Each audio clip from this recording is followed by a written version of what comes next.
And in Greater Manchester, there's 250 million car journeys every year of less than a kilometre. People think of it as, oh, that's terrible. It's an embarrassing stat. It's brilliant. What an opportunity that we have to change so little to have such a significant impact on all of the problems that we face. Hi, my name is Dr. Rangan Chatterjee, medical doctor, author of The 4-Pillar Plan and television presenter. I believe that all of us have the ability to feel better than we currently do, but getting healthy has become far too complicated. With this podcast, I aim to simplify it. I'm going to be having conversations with some of the most interesting and exciting people, both within as well as outside the health space, to hopefully inspire you, as well as empower you with simple tips that you can put into practice immediately to transform the way that you feel.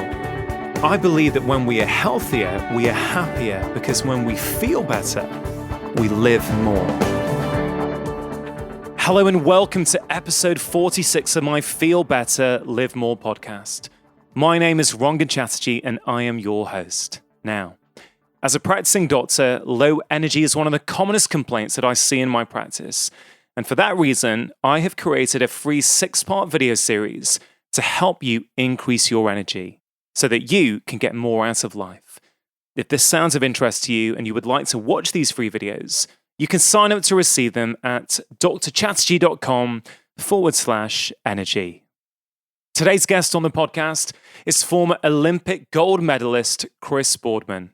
Chris is now the Cycling and Walking Commissioner for Greater Manchester and has a refreshing approach to empowering people to be the architects of their own health. In Greater Manchester alone, inactivity-related illness is costing the NHS £500,000 every single week. In fact, there are 250 million car journeys every single year in Manchester that are less than 1 kilometre. And it's not just Greater Manchester. The situation is the same across the UK. I delve into the reasons behind this in today's conversation and what we can do to change it. Even though the conversation today is focused on Greater Manchester, the principles apply to all of us, no matter where we live. Chris believes that actually enabling people is key, and he explains how he's using this approach to build a high-quality, safe, and dedicated cycling network across Greater Manchester. We also discuss how we can all build movement into our everyday lives and where to get started. Chris's mission is really inspiring. I hope you enjoy hearing about it. Now, before we get started, I do need to give a very quick shout out to our sponsors who are essential in order for me to be able to put out weekly podcast episodes like this one. Athletic Greens continue their support of my podcast. Now, whilst I prefer that people get all of their nutrition from foods, for some of us, this is not always possible. Athletic Greens is one of the most nutrient-dense whole food supplements that I've come across and contains vitamins, minerals, prebiotics, and digestive enzymes. If you are looking to take something each morning as an insurance policy to make sure that you are meeting your nutritional needs, I can highly recommend it. For listeners of this podcast, if you go to athleticgreens.com/live more, you will be able to access a special offer where you get a free travel pack box containing 20 servings of Athletic Greens, which is worth around £70 with your first order. You can check it out at athleticgreens.com/live more. Now, on to today's conversation. So Chris, welcome to the Feel Better, Live More podcast. Thank you. Good to be here. Yeah, thank you for taking the time. You come to my house to record, which is always fantastic for me when I don't have to go somewhere to record these conversations. Keeps the mileage down. Absolutely. And actually, you did walk here from the station, didn't you? Yeah, I mean, ideally, the whole point of active travel, to give it some kind of generic term, is it should be easy. And when you're using the train system and your walk is 15 minutes, why not? And often I think people don't exercise more simply because they don't think about it. There's just a habit to get in a taxi, to go somewhere, or to jump in the car. And they don't think about the length of the journey. And often I've just had a meeting this morning actually with somebody and said, can we walk and talk? And they went, oh, okay. And we walked across Manchester for 30 minutes, had the conversation that we needed. And it just wasn't a consideration for the other person. It just wasn't a habit. And I think that's one of the things that we need to change. Yeah, I think that goes into the wider points of what you are, spending a lot of time trying to promote at the moment, which is, how do we get people moving more? And I think there's a few key points there, because one of them is that a lot of the push behind getting us to change our behaviors has been on an individual level. It's like, motivate yourself to move more, which of course, has value if we can self-motivate to move more. Obviously, you had a choice from the station today. You could have taken a taxi here, but you chose to actually walk for 15 minutes. Do you think that, you are, you're in some ways, you're not the average person, are you? You're an Olympic gold medalist. And so do you feel you've always had that inclination to be active? Well, that label, the Olympic gold medalist, and it's decades old now, and it's both helpful and also something of a curse in that people assume, oh yes, but you're. I am a distinctly normal person these days. I exemplify normal, just ordinary, in fact. And so I do represent. I just do the same things as everybody else, and I have a car and I drive 25,000 miles a year, and so I am Mr. Normal. And people assume I'm going to be fanatical health freak. And I do plenty of exercise, but most of my life is just the same as everybody else's. What I am fascinated in is human behavior and why people do the things they do. And I've understood, you were talking about individual choices. One of the things that we have to do, it's not encourage people to change, we have to enable them. And certainly in terms of riding bicycles on our roads today, people who currently drive, and in Greater Manchester, there's 250 million car journeys every year of less than a kilometre. That only happens because people don't feel safe doing anything else, running the kids to school or wherever it might be. I thought you were going to say there was that many car journeys in a year. You're saying there's that many car journeys under 1 kilometre. Yeah, 250 million car journeys in Greater Manchester. 30% of all journeys in a car are less than a kilometre, which is just an incredible stat. But even just changing that alone would have significant impact, wouldn't it? On health, on pollution, on fuel costs, on the environment. It's people think of it as, oh, that's terrible. It's an embarrassing stat. It's brilliant. It's what an opportunity that we have to change so little to have such a significant impact on all of the problems that we face that you've just mentioned. And we can do that. And then your next question is, well, why don't we? Because people don't feel they can, and their habits have changed. So, for example, most of those, or a big chunk of those, is the school run. Well, I can't let the kids walk to school; it's too dangerous because of all the cars, and you can see the circular effect there. So we have to enable them, and we have to create space, safe space. And ultimately, you have to ask yourself, you have to put yourself in the other person's shoes, and say, right, I'm in a car, I'm looking out the window. Why would I get out? And all the things that anybody listening to this, if you list them, well, I want space, I need somewhere to park easily, all the things that you can think of. I need an alternative to the car that's cheap. I need it, if it's going to be a train, well, it needs to be regular and it needs to be cheap. Then all of those things need to be in place. And if you do them, you have to make something that's more fun, interesting, appealing than driving a car, and then people will change. Yeah, it's a very refreshing way of looking at it, actually, and probably it's not really an angle I've thought about. Before we get into the sort of campaign that you're involved with at the moment, I'd love to just understand a bit about the backstory. So, for people who aren't familiar with you, yes, it's a label. It's a good thing and a curse for many levels. It's useful. You are an Olympic gold medalist. That obviously is quite exciting for many people listening to this. Is like, how does that happen? What is the backstory there? So I'd love to understand, where you grew up, what happened in terms of cycling that led you to the very top of your chosen profession at that time, but then also what's been happening since then that has led you to try and campaign to improve public health.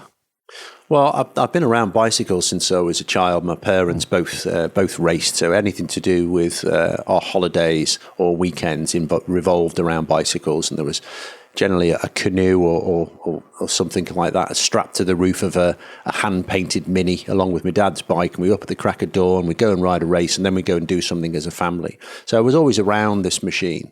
And then, like everybody else, when you get your first bike, that's your first way to explore further, to go that little bit further, to look at the next streets, to socialise with your friends. Then it became my sport. And I did that and got quite good at it, and eventually turned professional and Olympic Games and all of that stuff. So it was a path that I didn't really think about it. It certainly wasn't any thoughts of career or where it was going. It was just something I enjoyed. It was a part of my life.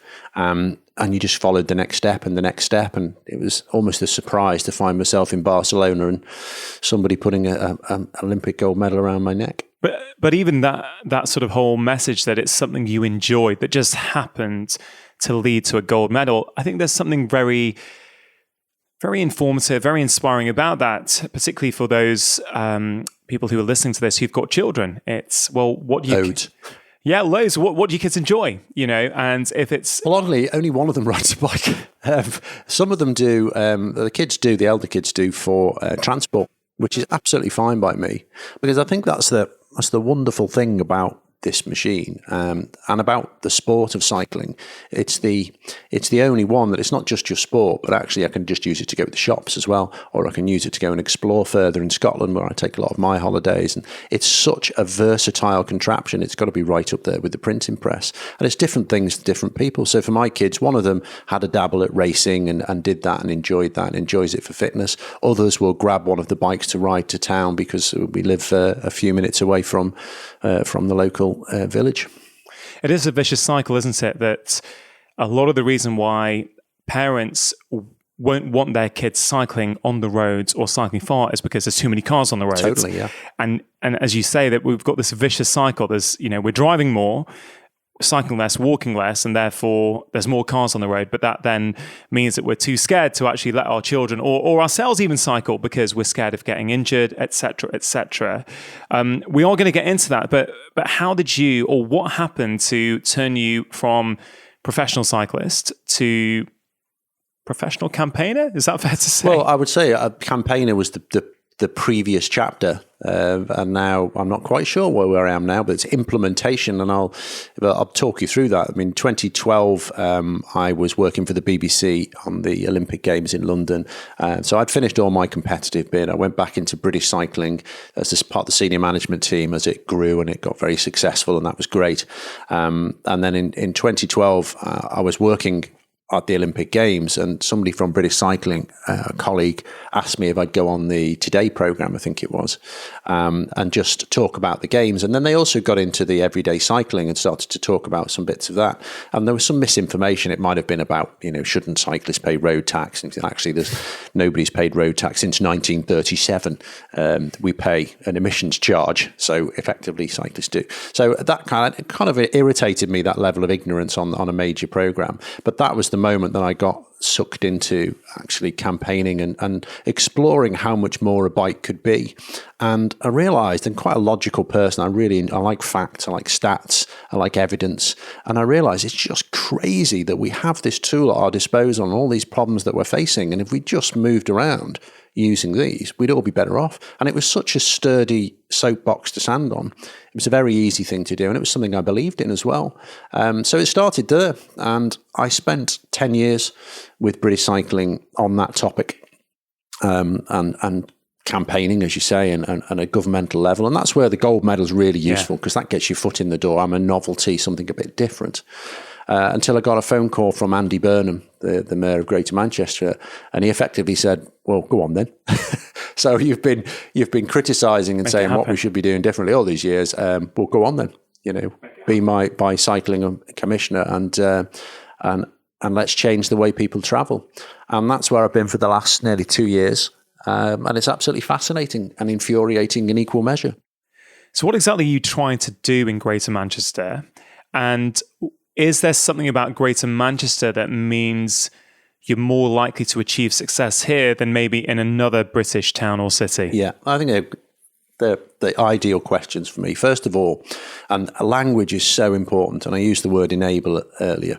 The aim is to give people an alternative to having to use the car. And that's really important, because it's not actually about cycling, it's about not having to use a car. And why Greater Manchester? Because there was a desire to do it. And that political leadership is so important if you're going to change culture, because that's what we're talking about here. There's a finite amount of space around our homes and our workplaces, and it's full up. And if we want to retask it, then we have to take that away from somewhere else. And the support for doing that is massive, much more than people realise. If you talk to people about where they live and what they would like that to look like, as opposed to a cycle lane, what would you like it to look like? They'll describe the thing that you want to build. So language is so important. How far have you got so far from idea to implementation? Where are you on that sort of arc? Well, the beauty of being in my position, and it might sound a little crass, is that I don't need the job. I didn't seek it. And so I have a certain freedom. So I really will give everything, and I want to do it properly or not do it at all. So that gave me incredible latitude to be able to just tell people as it is, to say, listen, this is what it takes to do it properly. If you don't want to do it, that's fine. I'll go and do something else. And that really helps, actually. That's really helped cut through an awful lot and allows me to put myself in the other person's shoes. So, for example, we spent 3 months exploring, just going and talking to people, political people on the street, activists, everybody who lives and works in Greater Manchester. And we came up with some really simple common goals. So we were just talking about communication and how people have now that they've got 30-second attention span. How do you deal with that? How do you get them past 30 seconds or how do you work with it? And so you can't tell people what specification things need to be to enable you to ride a bike or be comfortable walking in this area. So we say, right, okay, well, for riding bikes, our standard is a competent 12-year-old could use this and their parent would let them. So anybody here, I ask you, for example, tell me what that looks like, and you will describe the infrastructure we need to build. So that's a really simple acid test. Could a competent 12-year-old use this? Would they want to? Really important. Would they want to? And would their parents let them? And then for walking, our test is a double buggy test. Would I want to walk with a double buggy down this street? And if the answer is no, then, well, why would you? Then you're going to jump in the car. So it's a really simple design standard. And because it didn't talk about bicycles or fitness or health or even transport, it's something people can relate to. Would you want your kids to be able to go to school without the car? Most parents would go, yes, I would. Okay, well, then they're interested. Well, what can we do to make that happen? Describe the place we need to do. Would you support that? Yes. So if you ask the right questions, people are completely with you. Why wouldn't you be? Are you getting inspiration from other towns, other countries, other cities? The one that comes to mind for me, without knowing the ins and outs of the Dutch cycling network, I know that when I was at university, a really good friend went off after university to work in Amsterdam. And so every few months, a few of us would get together. We'd go over for the weekends, have a lot of fun, walk around, see Amsterdam. And I always remember being struck by how many people cycled, how there were really fantastic cycle lanes there where, certainly to my recollection, the cyclists had really no concern that they were going to bump into cars because they had their own lane where, it's just cyclists. I remember chatting to some Dutch people about it. And the other thing that I thought about was that not only is it great to have those sort of lanes for cyclists, but also when those cyclists choose to drive for whatever reason, because a lot of them also cycle, they're much more aware of where cyclists are. Whereas a lot of the drivers here in the UK, certainly sort of my impression is, if they don't ride much or don't ride at all, almost can be a bit oblivious to what a cyclist would be doing on the road. So there's quite a few elements there. Are you seeking inspiration from other places? Yeah, I mean, they've embedded it. I mean, there's a lot in what you've just been saying. So they took a decision that people assume that, that's the Netherlands. They've always been like that. Well, actually, they haven't. In the 50s, 60s, 70s even, they were heading the same car culture because it's really easy as everywhere else. Really? And they took a decision to stop. And it was caused by two things. One was huge protests over child deaths, kids playing in the streets. There was hundreds of children being killed every year, and an oil crisis. And pragmatically, ruthlessly, it's probably the latter that had the biggest influence. And there was a political decision at the highest level to say, right, we're going to change the way we use our streets. And every decision, be it from infrastructure, design, legislation, will follow that. We will make walking, cycling, car use in that order. And so when you mentioned protected space, so they don't think about themselves as cyclists. They're just people moving around. So they don't even make that distinction. They're normal people in normal clothes doing normal things, getting around in the easiest way that I can. So in that sense, they're no different to us. Where they do have a difference is the streets are designed to facilitate people walking, people riding bikes, people cars and driving cars in that order. In their legislation, they have, and this is a lovely thing, they have a law of presumed liability. So if somebody on a bike hits somebody walking, then the person on the bike is liable unless they can prove otherwise. So like when you rear end somebody on a motorway, it's your fault because you didn't leave enough space unless you can prove other circumstances. So they just do that for everybody. If somebody in a car hits somebody walking or on a bike, they're liable. So you've introduced a legislative duty of care for everybody more vulnerable than you, which seems to me inherently civilized. And you encourage and protect the modes of transport that you want to most promote.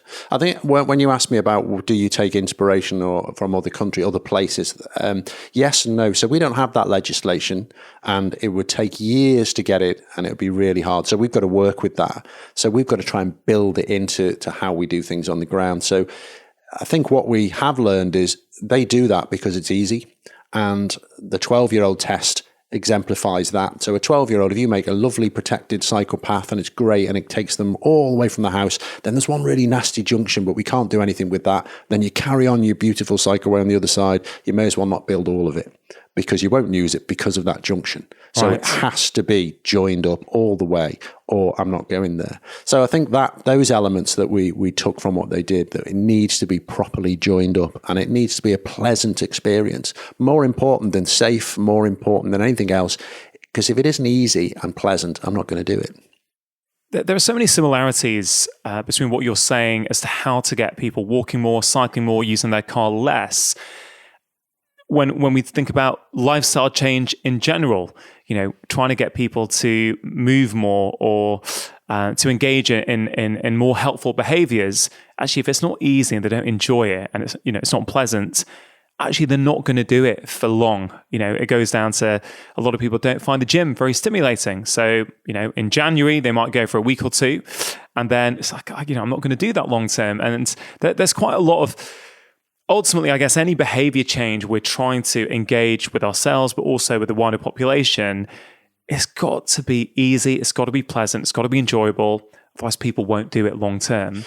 But it's already there. I mean, what's quite interesting is if you said that that not many people in the UK walk or just simply exercise enough, but they will all do it. It's just hidden. So the Trafford Centre, I actually got Google Maps out and I actually measured. So going from the car park, getting to the centre, walking around a couple of the floors, going back to the car, people will regularly walk 5-6 kilometres, but they won't call it walking and they don't even see it because they're doing something that they enjoy. So that industry, which has to sell people things, has packaged exercise in a way that you don't even think about it. And that's a message that we need to take. Yeah, I've been to Trafford Centre, not that much. I'm not a huge fan of going, I must be honest. But for people listening in other parts of the country and also around the world, the Trafford Centre is a big shopping mall on the outskirts of Greater Manchester. You pretty much have to drive to. That you pretty much have to drive to. I'm not entirely sure how you would actually get there by any other means. Well, it's not made easy. I mean, there are routes, and that's exactly what we're doing now, is to create them. But at the moment, we've got a car culture, and this was at the pinnacle. This space was produced at the pinnacle of it. It is centred around out-of-town shopping in cars. Yeah. So it's... But there is an irony there, though, isn't there? That they actually, if you spend the day there, you will probably walk more than if you were sitting, if you were at home and just getting on with your usual activities, you will walk more, which is incredible. And I guess a lot of people contact me on social media say that when they're in London, they tend to walk more than they would do where they normally reside. And I'm probably pretty similar to that because I take the train from the northwest to London and I pretty much walk everywhere. I try to avoid the tube. I try not to take taxis. And so is that because it's... But why is that? Why don't you do those things? The real reason that you don't get the tube or take a taxi? Okay, so for me, I'd have to say I enjoy seeing a bit of London. I enjoy I realise when I take the tube everywhere, I don't know where anything is. It just feels very sterile. It doesn't feel vibrant.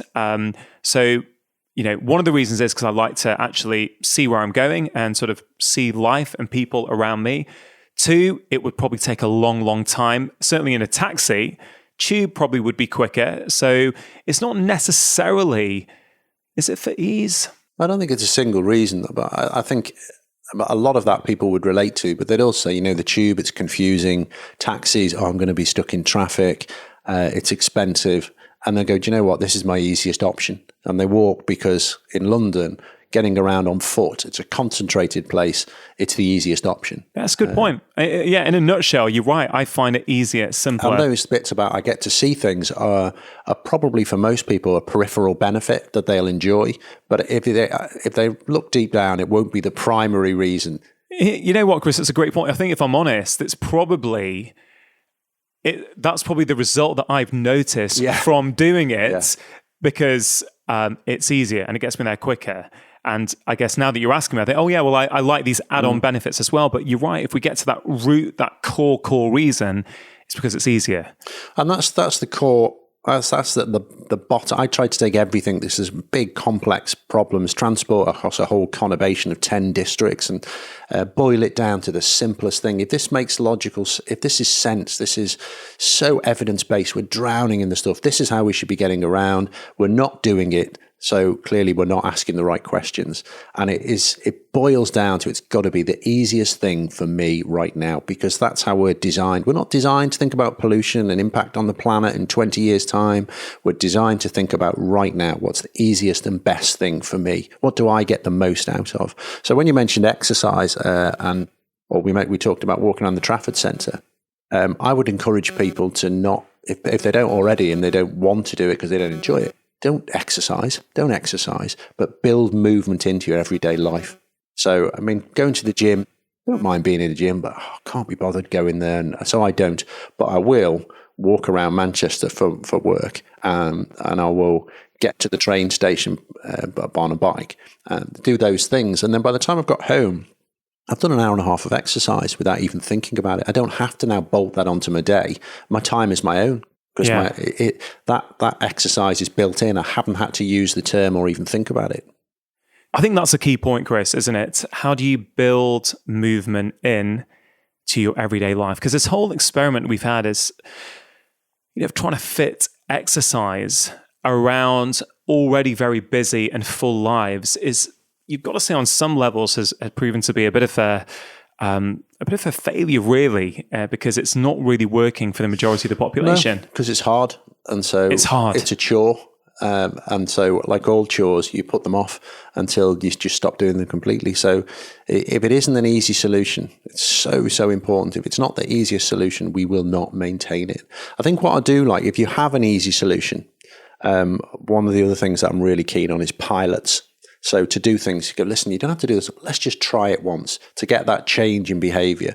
So on a personal level, that would be things like the daily mile or a park run or, find a route to work. This week or this month, I'm just going to walk to work once a day. Give yourself a manageable thing that you'll just try it. And if it's an easy thing, if it's pleasant, then you'll continue it.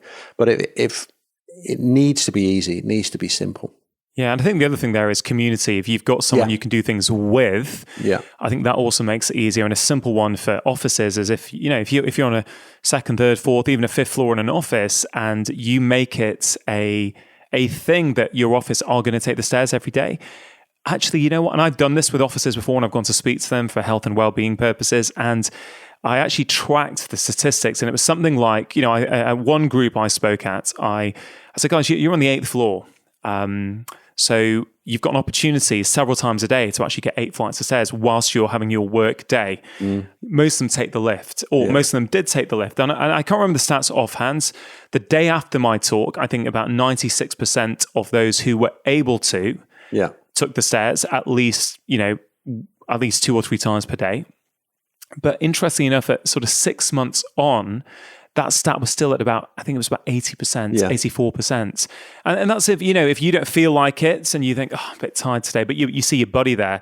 Yeah. Like, come on, let's just take the lift. Let's take the stairs. Well, that's social pressure, peer pressure is really important, and in a good way. In a good way, yeah. In a good way. First of all, you've got a reason to try something different, which is you giving a talk. So we'll just try this out. Then you're surrounded by other people doing the same things. Then nobody really wants to change back from doing this thing. And it becomes a camaraderie. And then you feel good about the benefits, but it's not really costing me anything because this is in work time. So all of those things are going together to get you a result. So we work in Transport for Greater Manchester in Piccadilly Place, and it's 8 stories of the various offices that we use. And they've actually decorated the staircase, and it's got various different things, and it tells you how many times you've got to get, how far up Everest you are, how many times you've got to go up the stairs to be the equivalent of getting to the top of Everest, and just good fun stuff, people to use the stairs. I love that, Chris. I've never heard of that actually, but often the stairs are that sort of dark, they're a bit manky, but you don't really want to go there. The lift is, well, the glitz and glamour is, and there's mirrors in the lifts, and it's amazing, just a simple thing like that, making it a bit more attractive to use it, and a bit of motivation on the way up. You've done this many meters, or you've burnt this many calories, whatever it takes to actually motivate people. I think that's important. And I guess, the other thing is, we mentioned London. It never ceases to amaze me how at some of the tube stations, because, with the best will in the world, I sometimes will take the tube, and you see like these big escalators, and then in the middle often there is just a regular staircase. Yeah. And it's empty. Empty. Yeah, empty. And I'm trying my best to motivate myself to, anytime I see a staircase, I will always go for that as my first option, unless there's a really good reason why not. But it's incredible because it's easy, right? Yeah. Exactly. And that tube system, I think this is a really big political thing, really, but that public transport is the one thing that we don't build any bigger roads. It doesn't work. You just fill them up and make bigger ones. Look at America. So maintain the ones you've got, but put every penny you've got in transport, into creating really good public transport. In the middle of London, I've missed the tube train. Oh, here's another one 1 minute later. And then another one 1 minute later. It's dependable, it's there, and it means I don't have to get in the car. So public transport is absolutely critical. The first and last miles, then you can do on a bike, then you can do by walking, but you can only do that if you can get the middle bit without having to use a car. So public transport in this country is absolutely critical. You mentioned that in Holland, the roads are designed around people walking and cycling. What are the roads designed around here in the UK? Well, we're designed actually not around cars. Roads were originally made for people riding bikes and horses and carts, believe it or not. So it wasn't actually designed for cars. But then, of course, we filled them up. We've got lots of old Victorian houses, really narrow streets, and we've allowed people to have this huge metal box. I'm one of these people as well, to have this box, and I have no legal responsibility for where it's kept. I can just stop it on the street and get out. And we've allowed that, and that's our problem now, is that we can't just take that away. It's not practical, it's not fair. But there are ways that we can start to put pressure on to incentivize people to not use a car as much, to not own as many cars, because we have several per household a lot of the time. But we have to give them alternatives. You can't just force somebody to stop using a car. So those streets, for example, on-street parking, parking on pavement is a real deterrent to a lot of people walking, certainly people with kids, where it gets really narrow and I have to step onto the road with the kids. It's really stressful. Sod it, I'll just jump in the car. Or let's go use the car for that 1 kilometre journey. So most people, if you said, right, we're going to have a blanket ban on pavement parking, there'd be absolute uproar because it changes so much at once. But if you said to people, right, we're going to put a ticket on any car that doesn't leave enough room for a parent with a pram, most people would go, yeah, okay. I'm all right with that. I want that in my neighbourhood. So that terminology and painting a picture of a place people want to live is so, so important. Yeah, I like that. It's just a different way of looking at the same issue, but hopefully with a different outcome. We all want the same thing. You're right. If you ask people, would you like to use your car less? Yes, exactly. They're the right questions. Yeah. People will say, yeah. Yeah. It's just, we've got to make it easy for them. And cycling has a label now in the UK. People see people in Lycra going really fast. People running red lights. Cyclists are a small tribe of aggressive people, and that's how they're seen. So I try very hard not to use the term at all. It's people using bikes, or people walking, or people driving. It's a mode of transport. It's not a species, and that's quite important as well. I think that's really important, actually. It sort of humanizes it a bit. It makes it less us against them, whoever them are, because they are just people, aren't they, who are choosing that as their mode of transport. And that, I guess, thinking back to Holland, I could be wrong now, but from my recollection, it's a lot of people just wearing their regular clothes, their work clothes, and they're just using the bike to get there. It's not like I put my cycling gear on to cycle to work. Of course, I'm sure some people do, but many people are just wearing their usual, day-to-day. Well, that's a really important and really contentious issue. I mean, this is one of the biggest public spats that I have, who, for people who don't know about a topic and just step in, we've been trained to think that if you ride a bicycle, you must dress as if you're going on a building site. And that makes sense. At a whistle stop, just glance in, that makes sense. Why wouldn't you? But it is so detrimental to making cycling. I mean, you never see a car advert with a car sitting in a traffic jam. You don't do that. You show the product in its best possible light. You show on the coast, you show what it can be, winding country road. And so you look at any picture. I mean, anybody, I would just say, who's listening to this, Google cycling to school, Netherlands, and just look at the videos. Thousands of kids, 50% get to school every day on a bicycle, normal clothes, doing normal things, and say, right, which would you prefer, that or high-vis, helmets, lights flashing? Which one looks more attractive? Which would you prefer for your kids? And they go, well, that one. Okay, well, that's what we should be shooting for. And people say to me, you should be promoting helmets and high visibility. And I say, no, if people feel that they need to use them, then that's fine. That's entirely up to them. They do what they need to do. But as a public body, we shouldn't go anywhere near that. We should be going, hang on a minute, why do people feel they have to do that? No country where you have, say, high helmet use, for example, has the highest rates of head injuries. And it's incredible correspondence, and highest rates of obesity. The ones with the Netherlands is our current example, lowest rate of helmet use, lowest rate of head injuries, because they've dealt with the problem rather than saying, you're being shot at, here's a bulletproof vest. Yeah, it's Chris, it's so refreshing hearing things like this. It's really getting to that root cause, isn't it, of why we choose the behaviours we do. Well, if people feel they need a bulletproof vest at the moment, I get that, but I shouldn't be selling them. I should be trying to stop people shooting at you. That's kind of the general theme. It sort of reminds me a bit of this thing that I use with my patients in my practice, which is called the 5-minute kitchen workout. I wrote about it in my first book, The 4-Pillar Plan, and it's basically this whole idea that, wait a minute, we've overcomplicated exercise. It sounds like we have to do something in a gym. We have to pay money to do it. We have to get changed. And this whole kitchen workout came up in a consultation where, one of my patients basically, I was telling him the benefits of strength training and what it would do for his health. And he went away, he came back, 4 weeks later. I said, how did you get on in the gym? He said, doc, I didn't have time. Work was busy. It was quite expensive to join the gym, et cetera, et cetera. And I thought, you know what, Rongan, you've got to give better advice. I didn't think, why is he not doing what I'm asking him to do? I thought, I'm clearly not giving him advice that he feels is relevant to him in the context of the rest of his life. And in that moment, I remember taking my jacket off and teaching him this body weight workout. I said, right, this is a kitchen workout. You don't need to buy anything. You don't need to go anywhere. You don't even need to get changed out of your work clothes when you come home. And I said, all I want you to do is 5 minutes twice a week. He goes, is that it, doc? That sounds too easy. I said, just do, that's all I want you to do. And he does it. And he comes back 4 weeks later and he says, hey, doc, I love it. I'm now doing it for 5 or 10 minutes, 6 times a week, because it's dead easy. And when I'm in my kitchen, I just knock out a few of these bodyweight exercises now. And actually, it's not dissimilar to what you're saying, actually. It's how do you make things super easy, super simple? I've done that in the last year. I mean, I got to last March, and I got in the water and I thought, you fat bugger.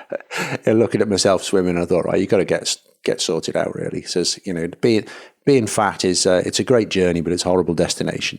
And fat for me is probably half a stone overweight, to be honest. But I didn't like it. I'm used to being an athlete. Relative to what you were. Relative. So I thought, right, I've got to do something about it. Not going to the gym. So the running bit, which I'm rubbish at running, but I like it. And it's easy. It's just out the door and it takes me 45 minutes. So I started doing some of that. But as well as that, I just did floor exercises.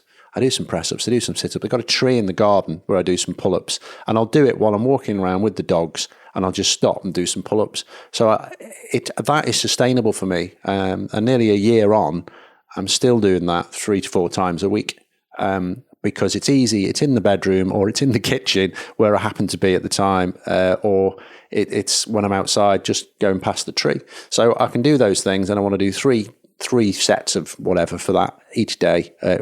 Each day I do some exercise, but it's just all around me and I haven't had to go somewhere, and it's sustained. Yeah, and we're sitting here in my living room. There's this sort of exercise bar there in the corner that lives here that's, yes, granted, my wife sometimes gets a bit frustrated that it's lying around, but I will absolutely keep these things around. There's a step in the kitchen because I just know then, actually, you know what, as I'm passing through, I'll knock out a few exercises. It's not like a 1 hour dedicated session. I don't do 1 hour dedicated sessions. It doesn't fit with my lifestyle currently in terms of the things I want to do with my life. But I just factor it in when I can, and I make it simple.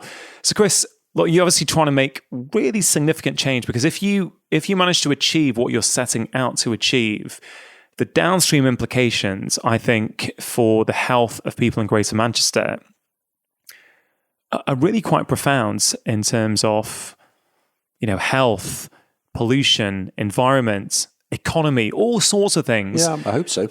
So what does that look like? I mean, what does Greater Manchester in 10 years' time look like to you if things go the way you would like them to? Well, 10 years' time, it sounds like a long time, but in terms of actually creating space for people, these projects do take a long time to put into place. But I would hope in 10 years' time that half of all journeys in Manchester are by public transport, by bike, on foot. Not by car? So not by car. And the bike and riding ones, they can only really work for most people if the public transport thing works as well. So that's all in the pipeline at the moment. And we want to, our stated goal is to double and double again the amount of cycling that people do. And I think that even that's probably under ambitious. But ultimately, you want to create the environment where this is the logical choice for short journeys. You just ride a bike or you walk. That's what you do. And that's what we set about doing. I think what the approach that we've taken, which has been really interesting in this first year, is we went out to each of the 10 districts. So Greater Manchester is made up of 10 districts or boroughs. And we said, right, bring whoever you want to the room, bring a map, put it on the table. We'll give you a pen. You tell us where you can't ride a bike, or you wouldn't let a 12-year-old ride a bike now, or you wouldn't want to walk with a double buggy. And they draw on the map and said, right, what's the problem? Well, that really busy road, right? Where would you cross that if you could? And they draw on the map lots and lots of crossing points and said, right, we opened up all those quiet roads. What about really, where would be the one place that you put a really, you could really carry lots of people? Well, everybody wants to go to that staging, but it's really busy road. Okay, so we put a protected bike lane in down there. And in a space of an hour and a half, we had a draft. We didn't touch a pen. My team didn't touch a pen. Each district had a draft plan. We brought all that together, and then we put it out to the public. We gave it to the public in a draft state, put it online, mapping GM, you can go and see it, zoom in, whatever, and says, right, tell us if you think this is right. Tell us where you'd want to put something. We had over 4,000 comments in 3 months. So that all of Greater Manchester, the people who live here, designed the network in 4 months that we're going to build. And that's incredible. And we haven't touched a pen. They own it completely. So the people are really designing it for you. Well, I think that's important. There was also really important in there that if they chose to do nothing, that's fine. They can do nothing.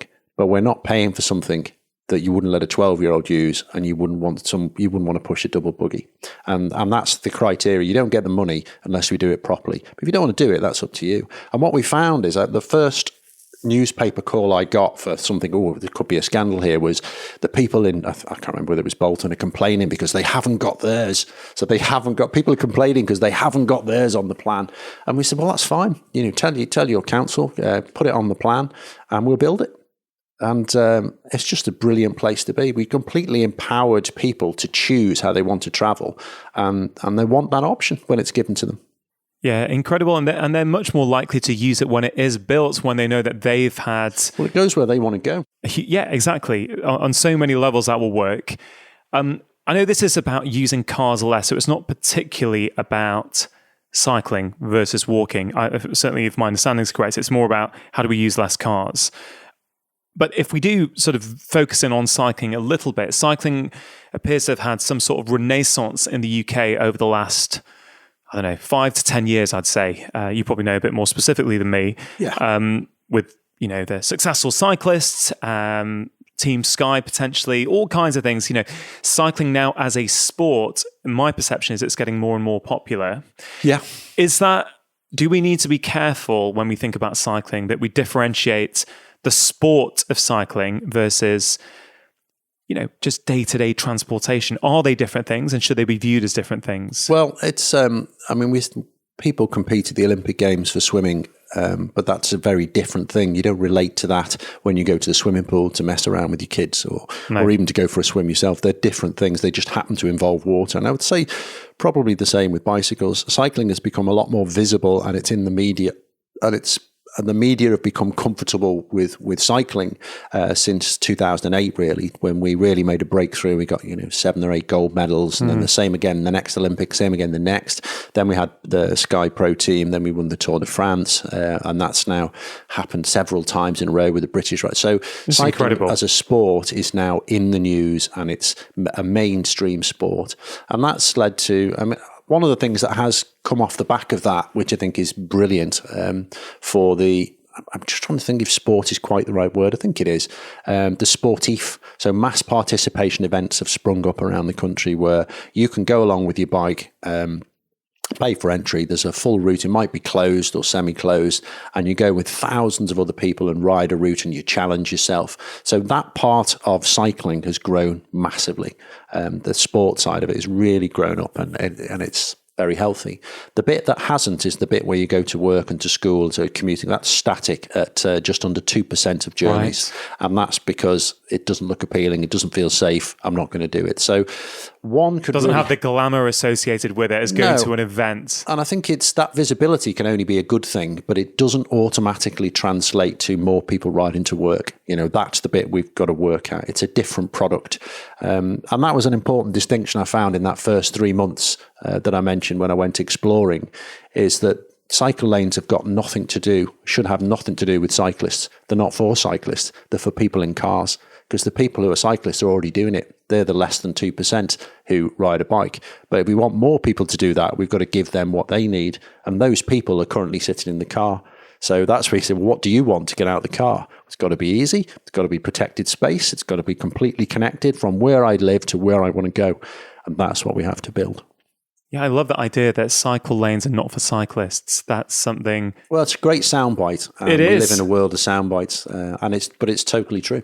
Yeah, I can really see that. And I guess it's something that I've not really looked at cycle lanes with that in mind.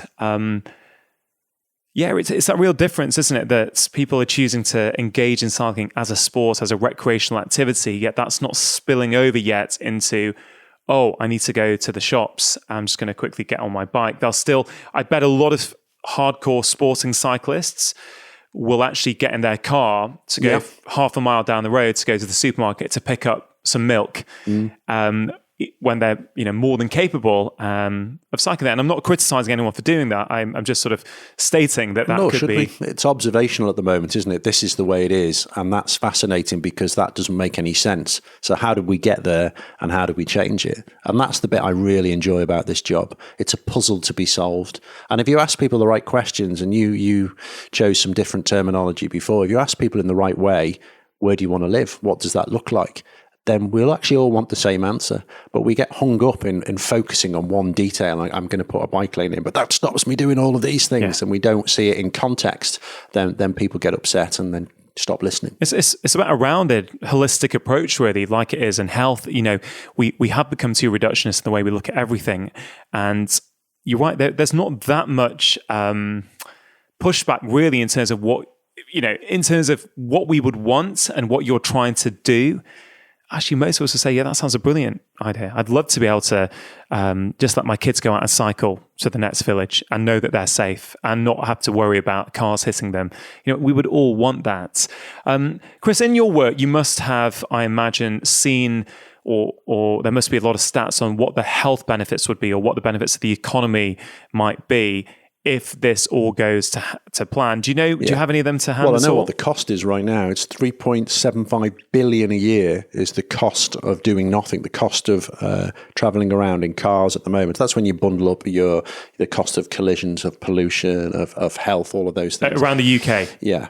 So, poor health or lack of exercise-induced inactivity is costing the NHS in Greater Manchester 500,000 a week. So the potential, if we impact just those 1 kilometre journeys, just change those, take those out of the car, the saving for health alone could be absolutely enormous. Yeah, it's actually very, very staggering. And what appeals to me about this is one of those most upstream interventions that you get this right.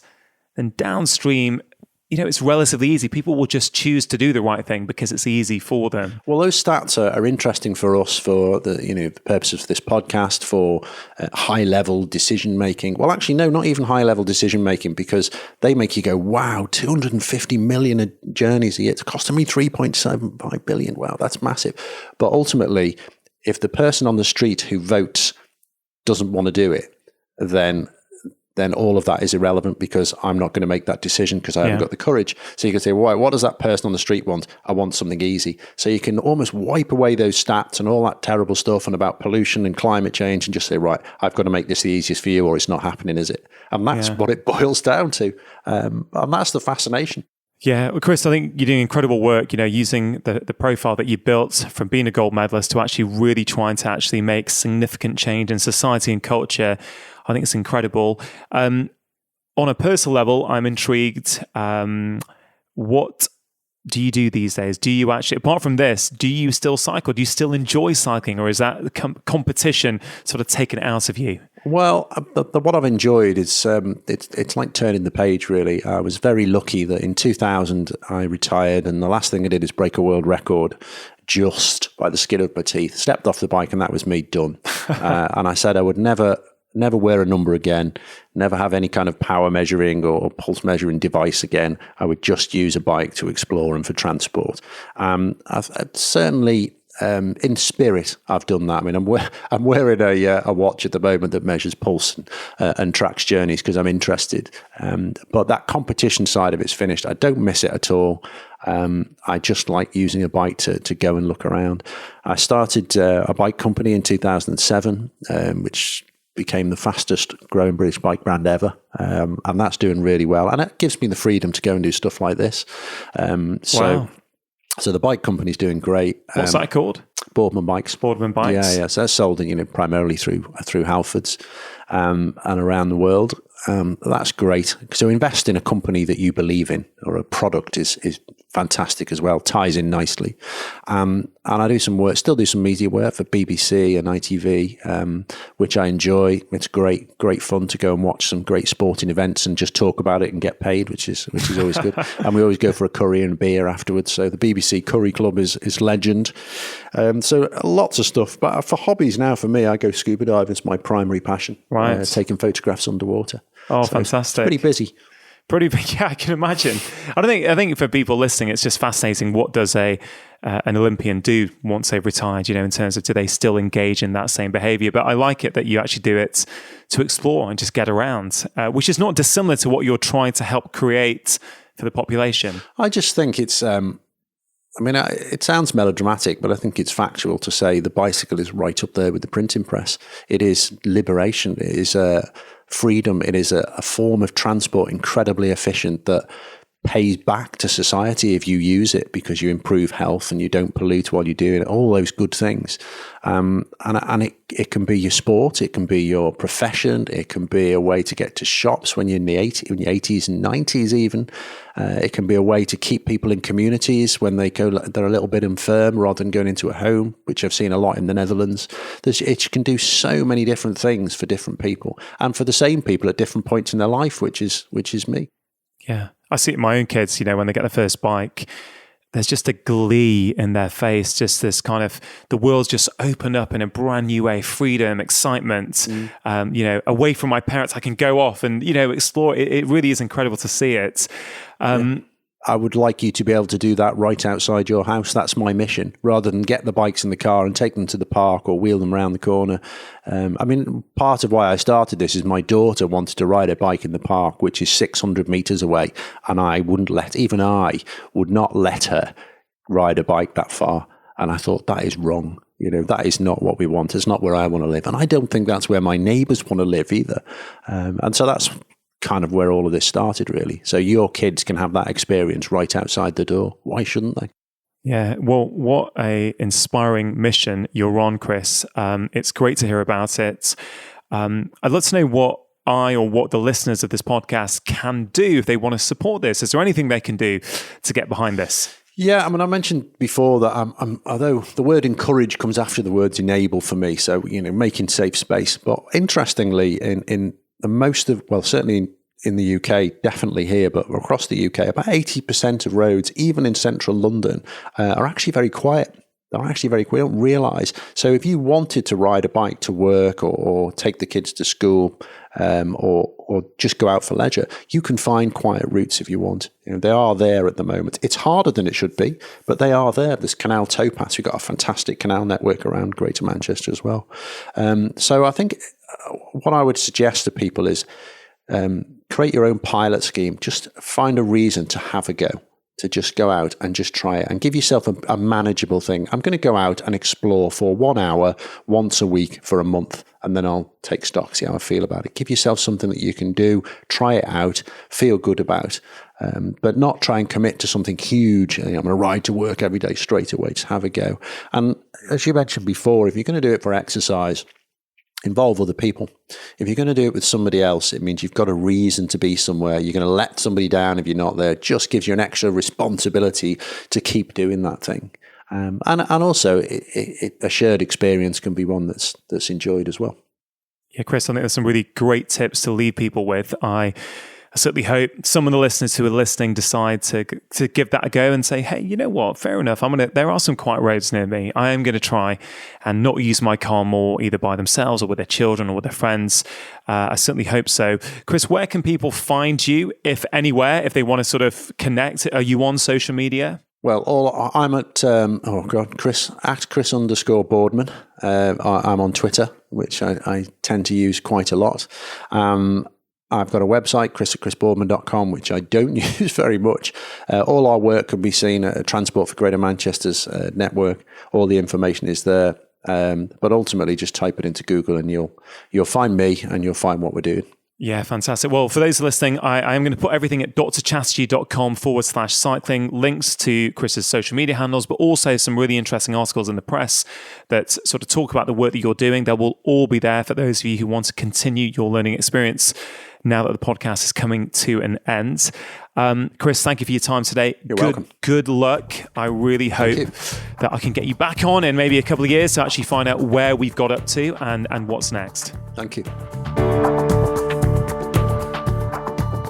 That concludes today's episode of the Feel Better, Live More podcast. I hope you found the conversation interesting and that it has caused you to reflect on your own movement patterns and how easy it is for you to move more in your own neighborhoods. I hope it's also inspired you to think about ways in which you can start to build more physical activity into your everyday life. The goal of this podcast is to help inspire you to become the architect of your own health. So can you do something a little bit different immediately to build more activity into your life? It could simply be getting off the bus one stop earlier, parking in the supermarket in the space furthest away from the door, or simply making a commitment to go for a 15-minute walk every single lunchtime. There are simple things that we can all do that really do make a difference to our physical, but also our mental health. Everything that I discussed today with Chris is available on the show notes page at drchatterjee.com/cycling. You can see links to everything we discussed, including interesting press articles on Chris's work, so please do check it out. As always, do let Chris and I know what you thought of today's episode. Chris is mostly on Twitter at Chris_Boardman, and I, of course, am on Facebook, Instagram, and Twitter. Now, the World Health Organization are calling stress the health epidemic of the 21st century. And one of the best ways to combat stress is by doing a regular form of physical activity. In many ways, the stress response actually primes our body for physical activity, yet many of us are not giving the body what it is expecting as we live such sedentary lives. I cover this topic in detail in my book, The Stress Solution. I help you to figure out what is the right type and the right dose of exercise for you in the context of the rest of your lifestyle. You see, as a GP, I see many people who are often over-exercising and actually causing their bodies more stress. In my book, I discuss how you can determine if you are over-exercising or not, and how you can actually make an appropriate change. The book also helps you to identify where stress is present in your life. And most importantly, I suggest plenty of simple, achievable strategies to help you lower your stress levels so that you can live a happier and calmer life. The Stress Solution is available to order now in paperback, as well as the audiobook which I am narrating, and all international book links are available at drchatterjee.com/book. If you do enjoy my weekly podcasts, I really would appreciate you supporting them, and one of the best ways you can do that is by leaving a review on whichever platform you listen to podcasts on. You can also help me spread the word by taking a screenshot right now and sharing with your friends and family on your social media channels.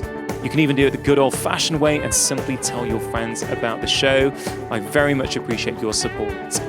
That's it for today. I hope you have a fabulous week. Make sure you have pressed subscribe, and I'll be back next week with my latest conversation. Remember, you are the architects of your own health. Making lifestyle change is always worth it, because when you feel better, you live more. I'll see you next time.